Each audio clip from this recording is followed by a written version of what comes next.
हाय बच्चों। तो आज हम लोग पढ़ेंगे electric field inside a conductor. एक कंडक्टर के अंदर में कितना इलेक्ट्रिक फील्ड होता है उसे हम कैसे कैलकुलेट कर सकते हैं। ठीक है, तो आज का हमारा टॉपिक है electric field inside a conductor. ठीक है, तो चलिए पहले इसको समझने की कोशिश करते हैं। मान लेते हैं कि हमारा ये एक कंडक्टर है। ठीक है, और इस कंडक्टर को अगर हम लोग एक एक्सटर्नल इलेक्ट्रिक फील्ड में रखते हैं तो क्या होगा। आप जानते हैं बच्चों कि एक कंडक्टर जो होता है उसमें फ्री इलेक्ट्रॉन्स होते हैं। एक कंडक्टर में फ्री इलेक्ट्रॉन्स होते हैं। ठीक है, ये आप जानते हैं। तो फ्री इलेक्ट्रॉन्स का मतलब क्या होता है कि इलेक्ट्रॉन्स जो है वो बॉन्डेड नहीं है, वो मूवमेंट कर सकता है, मूव कर सकता है। अब जैसे ही हम लोग इस कंडक्टर को, ये हमारा एक कंडक्टर है, जैसे ही हम इस कंडक्टर को एक्सटर्नल इलेक्ट्रिक फील्ड में रखते हैं, जैसे हम लोग यहाँ पे इलेक्ट्रिक फील्ड अप्लाई किए, ठीक है, ये हमारा एक्सटर्नल इलेक्ट्रिक फील्ड हो गया।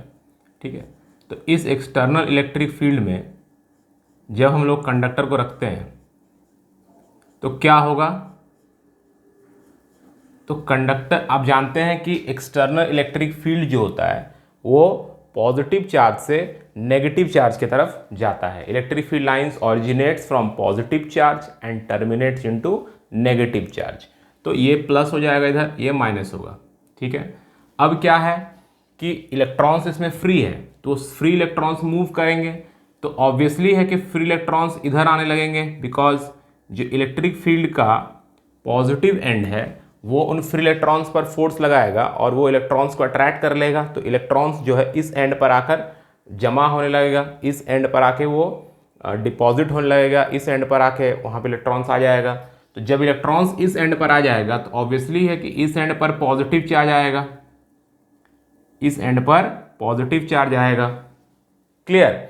अब देखिए, एक पॉजिटिव चार्ज और एक नेगेटिव चार्ज यहां पर सेपरेट हो गया। इससे पहले क्या था, क्या इसमें पॉजिटिव और नेगेटिव चार्ज नहीं थे, बट वो पॉजिटिव और नेगेटिव चार्ज सेपरेटेड नहीं थे, वो लोग एक पैटर्न में अरेंज नहीं थे, रैंडमली जैसे मन तैसे वो क्या हो रहा था, इलेक्ट्रॉन्स भी जैसे रैंडमली मूव कर रहा था। तो एक पैटर्न में आ गया। एक पैटर्न में क्या आया कि एक एंड में नेगेटिव चार्ज आ गया, दूसरे एंड पर पॉजिटिव चार्ज आ गया। तो आप देख सकते हैं कि इसके अंदर भी एक इलेक्ट्रिक फील्ड इंड्यूस हो जाएगा। इसको हम लोग इंड्यूस इलेक्ट्रिक फील्ड कह सकते हैं, EI, इंड्यूस इलेक्ट्रिक फील्ड। और ये हमारा हो गया अप्लाइड इलेक्ट्रिक फील्ड या एक्सटर्नल इलेक्ट्रिक फील्ड, E0।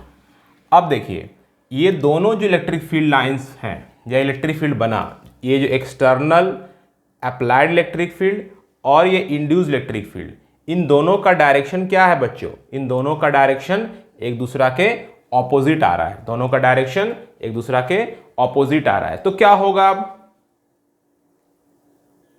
हाँ बच्चों, तो अब ये नेट इलेक्ट्रिक फील्ड जो इसके अंदर आएगा, तो रिजल्टेंट इलेक्ट्रिक फील्ड वो कितना होगा। तो नेट इलेक्ट्रिक फील्ड जो होगा वो आपका हो जाएगा E0, that is the applied electric field, minus EI, that is the induced electric field.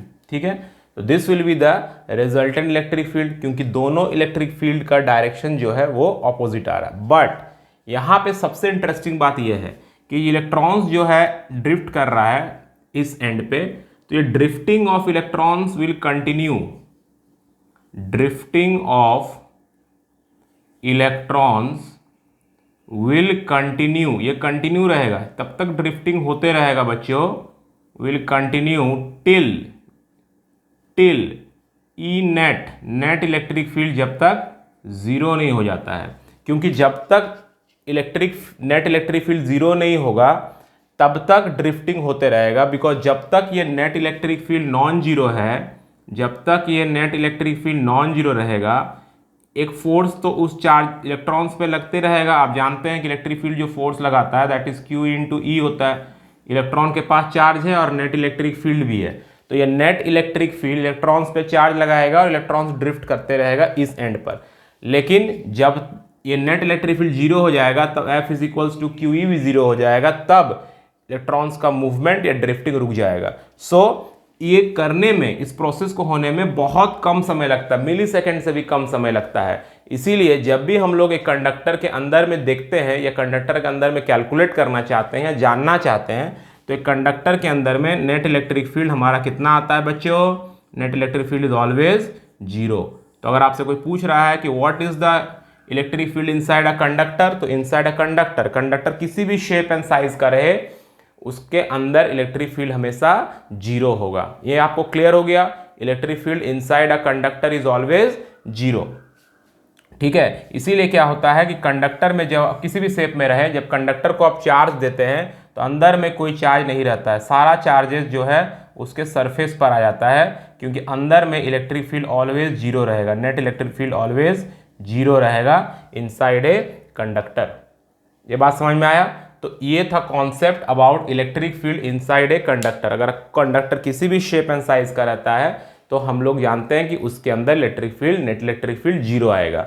दूसरी जो इंपॉर्टेंट बात यहाँ पे याद रखना है कि अगर आप किसी भी चार्ज को या किसी दूसरी जो चीज़ चार्ज से अफेक्टेड हो रहा है या इलेक्ट्रिक फील्ड से अफेक्टेड हो रहा है, उसको अगर आप एक कंडक्टर के अंदर रख देते हैं, तो मान लेते हैं कोई मटेरियल है एक्स जिस पर इलेक्ट्रिक फील्ड इफेक्ट डाल सकता है, तो इस एक्स मटेरियल को आप कंडक्टर के अंदर रख सकते हैं और इस पर इलेक्ट्रिक फील्ड का कोई भी इफेक्ट नहीं होगा, because inside a conductor electric field is always 0। जैसे आप एक कार में बैठे हुए हैं और अगर थंडरिंग होती है तो थंडरिंग कारण अगर चार्ज आता भी है तो चार्ज जो है कार के सरफेस पे रहेगा, इलेक्ट्रिक फील्ड जो रहेगा अंदर 0 रहेगा और आपको कोई फोर्स नहीं लगेगा, चार्ज के कारण कोई इफेक्ट नहीं होगा। इसको हम लोग इलेक्ट्रोस्टैटिक शील्डिंग भी कहते हैं। क्या कहते हैं? इलेक्ट्रोस्टैटिक शील्डिंग भी कहते हैं। मतलब इलेक्ट्रिक फील्ड से या इलेक्ट्रोस्टैटिक फील्ड से हम लोग इसको शील्ड कर सकते हैं, बचा सकते हैं।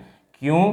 क्योंकि अंदर में इलेक्ट्रिक फील्ड हमेशा 0 होता है। क्यों 0 होता है ये हम लोग देख लिए। ठीक है, चलिए ये था आज का टॉपिक। नेक्स्ट टॉपिक हम लोग फिर लेकर आएंगे। आप लोग चैनल के साथ जुड़े हुए रहें और छोटे करके हम लोग टॉपिक्स लाएंगे, इसको आप नोट डाउन करते रहे और अपने कॉन्सेप्ट को बिल्डअप करते रहे। Thank you, see in the next video, bye.